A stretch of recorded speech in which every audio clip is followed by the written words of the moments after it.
Hi everyone, I'm here on behalf of Corcoran's Furniture and I am delighted to be joined today by Lynn Christian, a nesting volunteer for Autism Assistance Dogs Ireland. They are our corporate charity partner of the year this year. We are also joined by Yo-Yo.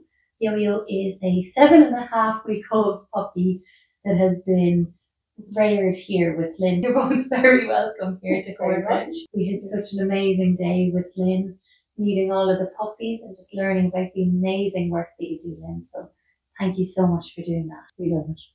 On that vein, Lynn, I would love to know, what is it that got you into volunteering and also nesting and raising the pups?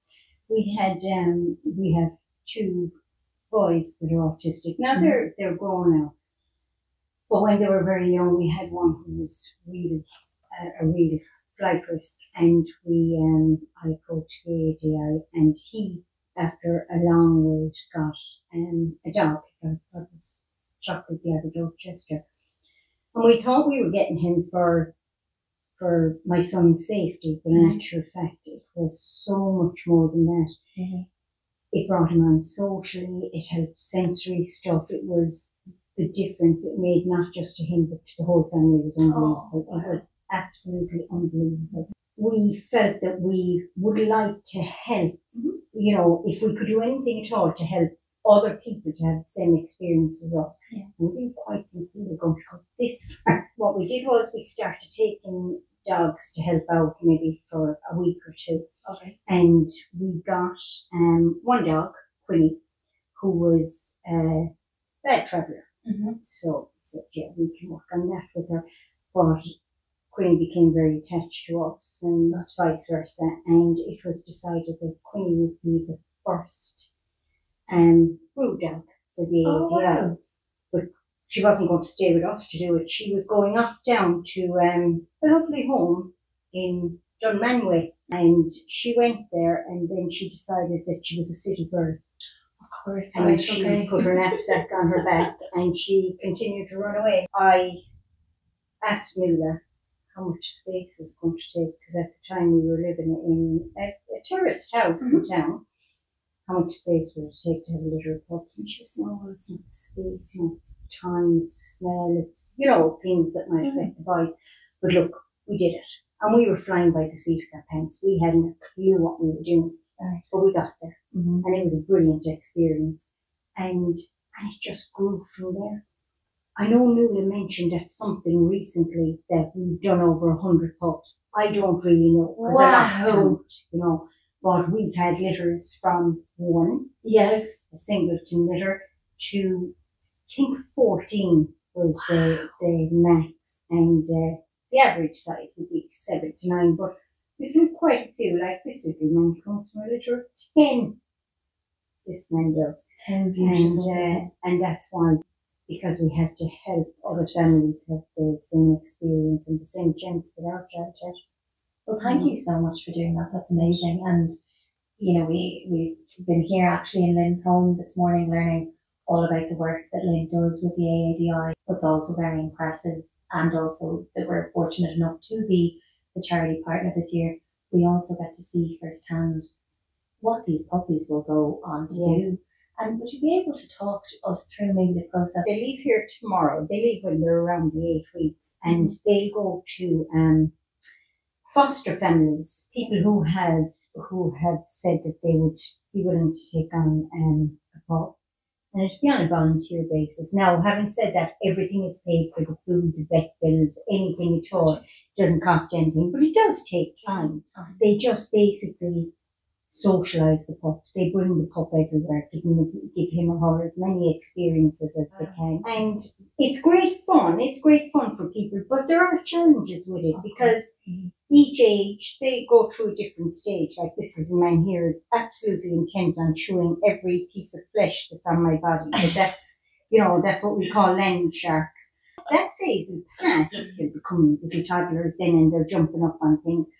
But each stage passes, and there are all good stuff, and there's a lot of support then from the agency as well. People can ring up if they're having problems, and they have training days where they meet up, there are people doing it a long, long time that love it, absolutely love it. And eventually then, at about 12, 14 months, they'll go into intensive training, and they'll do that for 3 to 4 months. And in that time, they will probably be matched with a family. Now, the family wouldn't get them at that time, but they will be matched because we often say about our own assistance dog that we got for our son, the match was so well. Now, I don't know whether that was a fluke or what, but they suited each other. Really? You know, they really did. Amazing. And the matches seem to be very well. Amazing. You know? So amazing. That's it. Now, of course, they're always looking for volunteers. It's very hard to, I suppose there's two sides to how many pups they can put out. There's the money that it costs to train them, to keep them up. There's the amount of volunteers that they'll get to take them on as fosterers, you know, money for extra trainers. But the fostering is a huge thing. You know, it's a huge thing like that. If they don't have homes to put the pups into, they can't breed any more pups, you know. I can imagine that there's a number of people probably watching this today and they're thinking, oh my God, Yo-Yo is so cute, and you know, they've always maybe considered fostering, and just how good that they would feel doing it. What would be your advice to somebody that was a bit hesitant? How would you guide them in the direction of fostering? I think that you need to think about it. You need to really think about it. You need to ask all the questions, because some people see the lovely puppy, cute puppy, and they don't realise the work that goes into it. And it's not really fair on the pup if they have the pup for a week and then they decide, no, this isn't for me. Yes. So I often would say to people, you know, well, the more questions you ask and the more you talk about it, then you'll make the right decision. And a lot of people, and I see it a lot of times on the website, people say, oh, I couldn't get them back. Okay. Now, the thing is, I have given back, so to speak, hundreds of pups, and I've never lost touch with any of them, none of them. I could get on the phone now and ask about any pup that I had 4 years ago, and I'd know where that pup was, and the chances are that I will admit them throughout. So you don't lose touch with them. And I kind of think, yeah, it's hard. Now, I believe that the first one is the hardest. I would say there's always another one waiting to come in the door, so you know, that'll take up your time as well. And if everybody thought like that, there'd be no guide dogs. That is such a good point. Yeah. There would be no guide dogs, because their thing is the same. They need, people need to be able to foster dogs, whether that's dogs for the disabled, guide dogs, assistance dogs, you know. If everybody thought, oh, I couldn't get them back. But all I can say is you never lose contact. Now, some of them we'd like to lose contact with. And I think, Yo-Yo is definitely woken up from his nap. If people have the time. If people have the time and they think they can do it, it's really great. And you will see, because the fosterers will be invited along to the graduation of the dog and meet the family that they go to, and to see the difference, you know, to see the difference it makes to the child, and, you know, and to know that you've played a part in that is brilliant. It's amazing. Amazing, you know? Amazing. Lynn, can I ask you, obviously, you know, it's beautiful to play with puppies and help to raise them into the dogs that they are. You touched a point there that, you know, your own children obviously used a dog from AADI Chester. When you say that it changes the family, what is it that actually, what can an assistance dog do for a family? Well, in our case, we didn't go out together. Okay. It was like, because we had a younger boy as well, so we didn't go out together because somebody had to stay at home with, you know, with one child while somebody else went out. We were able to go out as a family. You weren't, there was just something very relaxing for the child about the dog. I remember taking a photograph of my son, and I was walking behind him, and his dad was holding the lead of the dog, and it was in Pins on a Saturday.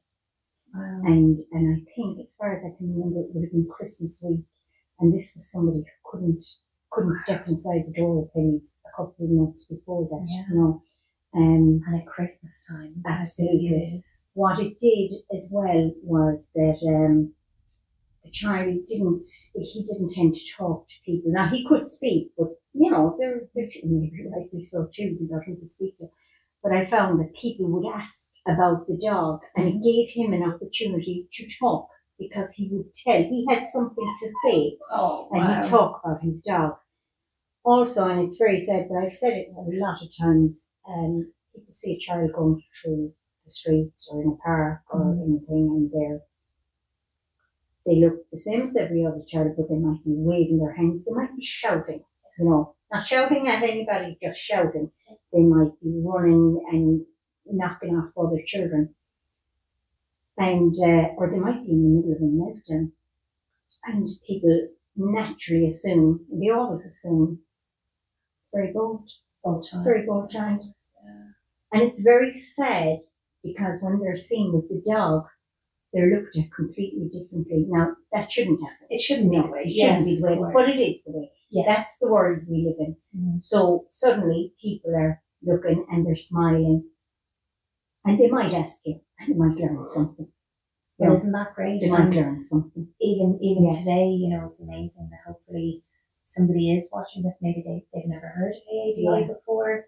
Maybe they weren't aware that it was in Ireland. It could potentially help their family, it would be absolutely amazing, of course, if people wanted to donate, even to help somebody like Lynn continue to raise puppies that go to such deserving families.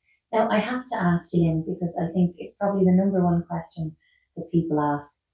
Why is it that people can't touch the dogs when they have the jacket on and they're working? Well, I can tell you, for guide dogs, it's a real distraction. The assistance dogs are led by the parent, really. Yes. So it wouldn't be as distracting for the dog. But the dog could make a mistake. It gives the dog another message. When the jacket goes on, the dog is working, and the dog knows it's working. Yes. When we had Chester, when Chester was working, he was a completely different dog in the jacket than he was. You took off that jacket and he was a dog. Wow. So the dog knows it's working, and it's not okay to step in. And we've had people step in front of the dog or reach out or and it could, if it startled the dog, that could pass on to the child, and you don't know the repercussions it could have. It's nice. It's not. And sometimes now, if I take little pups out, somebody would say, if I'm just can I touch them? Right. And then I'd say, you can, because they're not actually doing anything, and I don't mind it, especially little children, but not when the dog is walking, And when the dog is a young pup and it's training, I mean, the pups I have, they're babies. They are. They're only babies. Adults. But if the next person has a jacket on this pup and lead, and is trying to get the dog's attention the whole time, so that the dog is walking perfectly and it's not distracted, then it's very distracting for somebody to put their hand out to the dog, because it frightens the dog, and you don't know how it might set them back. Yo-Yo, you are going to be an amazing worker someday. You are already amazing. That's it. Just, as I say, the difference that they make, people can't imagine. Really? It's amazing. I didn't know the difference it was going to make. I thought it was going to keep them safe, but I didn't know how big a difference it was going to make.